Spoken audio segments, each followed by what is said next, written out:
Assalamualaikum warahmatullahi wabarakatuh. Izinkan saya, nama Eratoni Agung Sari Praja, mahasiswa pada program studi Hukum Ekonomi Syariah, Institut Agama Islam Negeri Batu Sangkar.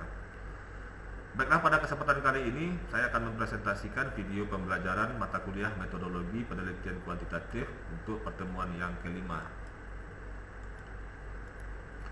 Pada pertemuan kali ini kita akan mempelajari mengenai hipotesis penelitian. Yang pertama, kita akan mendalami terlebih dahulu pengertian dari hipotesis itu sendiri.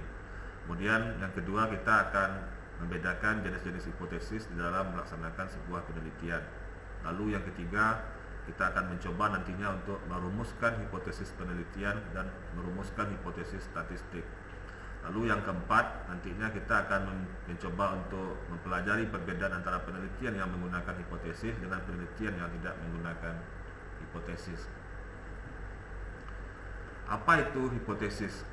Menurut Sugiono, di dalam bukunya menyatakan bahwa hipotesis adalah jawaban sementara terhadap rumusan masalah penelitian, di mana rumusan masalah dinyatakan dalam bentuk kalimat pertanyaan. Sementara itu, Kerlinger menyatakan hipotesis adalah dugaan tentang hubungan antara dua variabel atau lebih. Hipotesis selalu mengambil dalam bentuk kalimat pernyataan atau kalimat deklaratif yang mana menghubungkan secara umum maupun secara khusus variabel yang satu dengan variabel yang lainnya. Lalu jenis-jenis hipotesis yang pertama bisa kita pahami di sini. Yang pertama adalah hipotesis penelitian. Hipotesis penelitian merupakan jawaban sementara terhadap pertanyaan-pertanyaan penelitian. Jadi di sini para peneliti akan membuat terlebih dahulu hipotesa di dalam melakukan penelitian, di mana nantinya bertujuan untuk sebagai acuan dalam menentukan langkah-langkah yang akan diambil untuk membuat kesimpulan-kesimpulan terhadap penelitian yang akan dilakukannya. Penelitian kuantitatif pastinya membutuhkan hipotesa penelitian.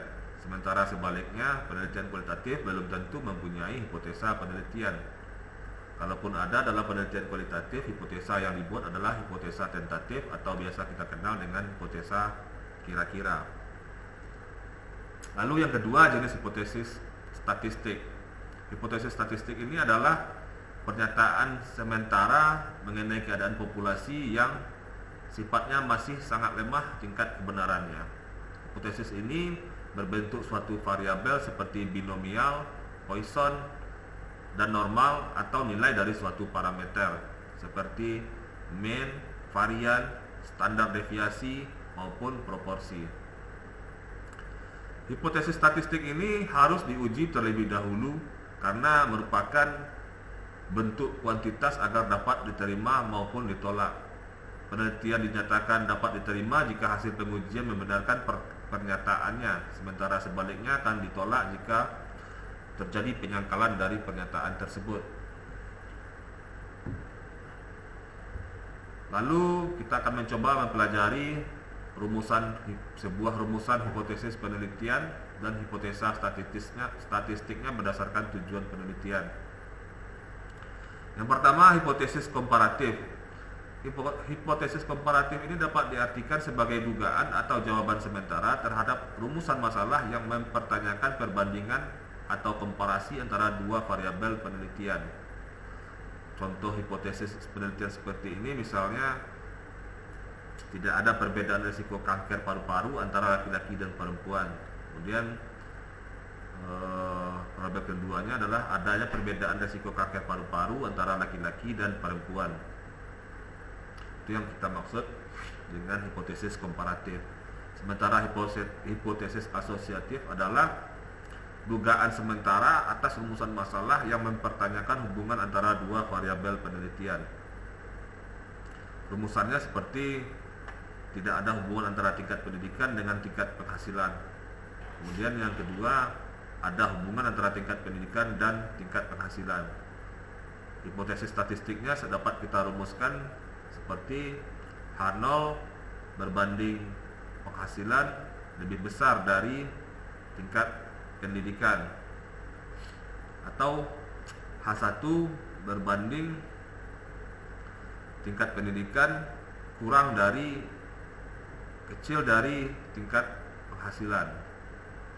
Lalu yang ketiga, hipotesis kausal.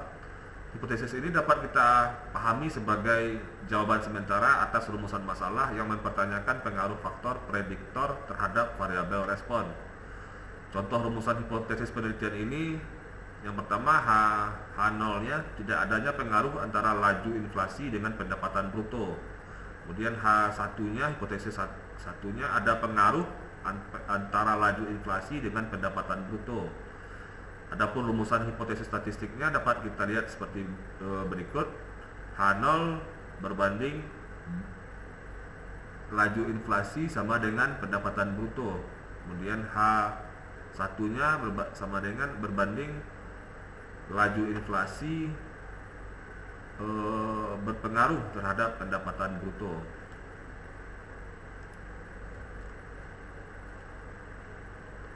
Ari Kunto dalam bukunya Prosedur Penelitian menjelaskan perbedaan antara penelitian yang menggunakan hipotesis dengan penelitian yang tidak menggunakan hipotesis.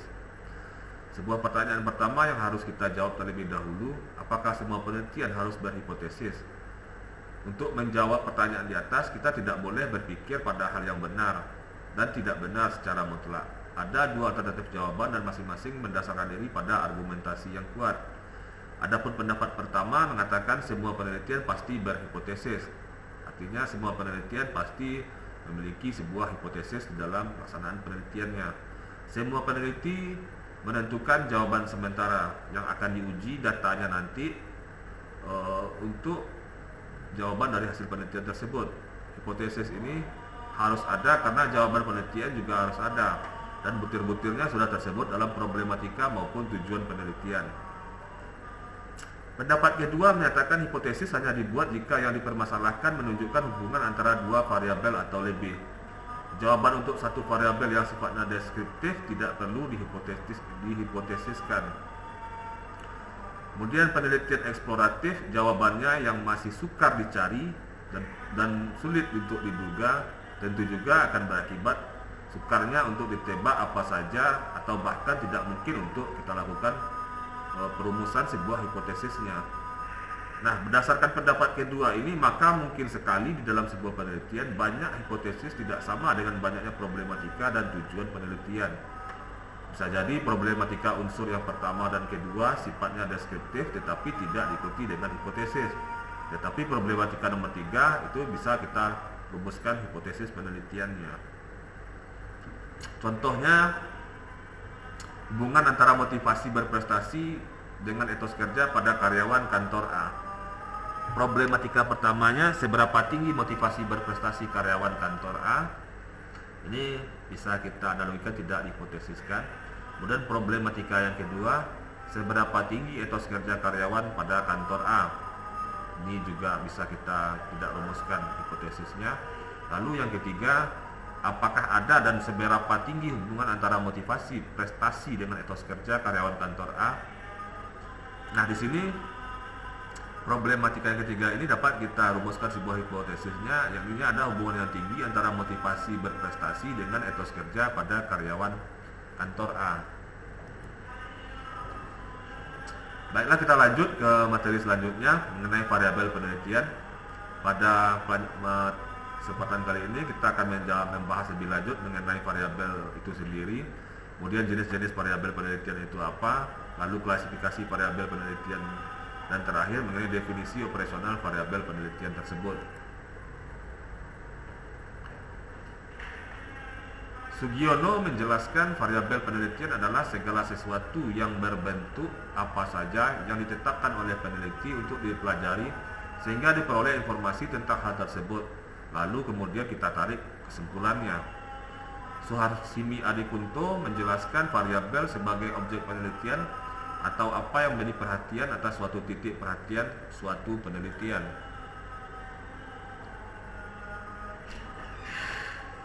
Sugiono menjelaskan dalam bukunya Metode Penelitian Kuantitatif, Kualitatif, dan R&D jenis-jenis variabel penelitian. Yang pertama adalah variabel independen. Variabel ini sering disebut sebagai variabel stimulus, prediktor, atau antesiden. Dalam bahasa Indonesia sering kita sebut sebagai variabel bebas. Variabel bebas adalah variabel yang mempengaruhi atau yang menjadi sebab perubahannya atau timbulnya variabel dependen atau variabel terikat. Lalu yang kedua jenisnya adalah variabel dependen. Variabel ini kita ketahui sebagai variabel output, kriteria, konsekuensi. Nah, dalam bahasa Indonesia sering disebut sebagai variabel terikat. Variabel terikat ini merupakan variabel yang dipengaruhi atau yang menjadi akibat karena adanya variabel bebas. Lanjut, variabel jenis moderator. Variabel ini juga mempengaruhi hubungan antara variabel independen dengan dependen.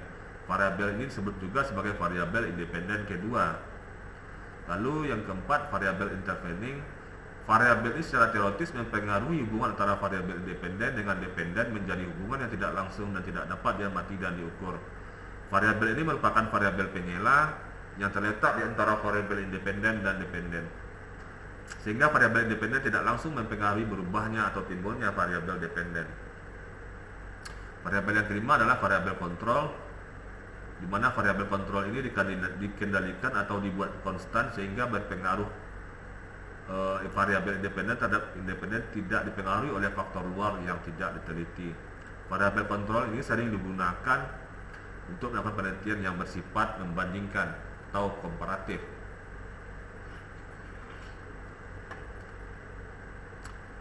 Lanjut, kita akan mempelajari mengenai identifikasi variabel penelitian.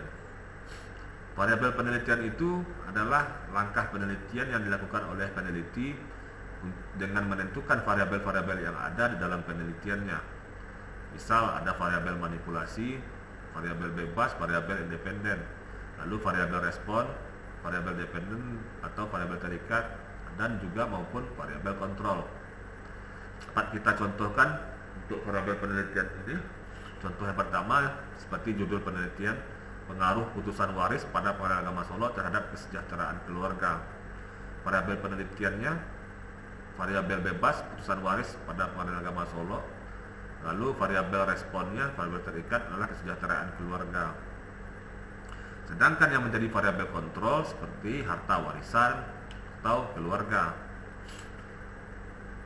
Contoh variabel penelitian yang kedua, judulnya efektivitas pelaksanaan mediasi dalam penyelesaian perkara perceraian pada Pengadilan Agama Solo. Apa yang menjadi variabel penelitian di sini? Untuk variabel bebasnya dapat kita rumuskan adalah pelaksanaan mediasi di Pengadilan Agama Solo itu. Lalu variabel terikatnya penyelesaian perkara perceraian. Dan yang menjadi variabel kontrol di sini adalah masalah rumah tangga, mediasi maupun hakim mediator. Lanjut, apa itu definisi operasional variabel penelitian?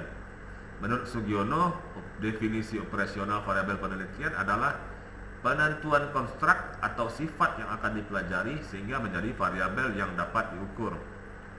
Definisi operasional ini menjelaskan cara yang digunakan untuk meneliti maupun mengoperasikan konstruk sehingga memungkinkan bagi peneliti yang lain untuk melakukan replikasi pengukuran dengan cara yang sama atau mengembangkan cara pengukuran konstruk yang lebih baik. Bagaimana cara membuat sebuah definisi operasional variabel penelitian? Dalam membuat definisi operasional variabel penelitian ini, kita harus tetapkan judulnya terlebih dahulu, lalu variabelnya apa, kemudian baru kita merumuskan yang menjadi definisi dalam penelitian yang akan kita lakukan. Misal kita contohkan jenis variabel bebasnya adalah pelaksanaan mediasi. Mediasi kita ketahui adalah dapat kita pahami adalah sebagai salah satu upaya dalam penyelesaian sengketa di mana para pihak yang berselisih bersepakat untuk menghadirkan pihak ketiga yang independen guna bertindak sebagai penengah. Ini yang kita pahami sebagai sebuah definisi dari mediasi. Lalu variabel terikatnya apa? Proses penyelesaian perkara perceraian. Proses pelaksanaan dalam menyelesaikan perkara perceraian. Inilah yang kita pahami sebagai definisi operasional dari variabel terikat penyelesaian perkara perceraian. Demikian yang dapat kami presentasikan pada kesempatan kali ini. Mohon maaf atas segala kekurangan. Billahi taufik wal hidayah. Assalamualaikum warahmatullahi wabarakatuh.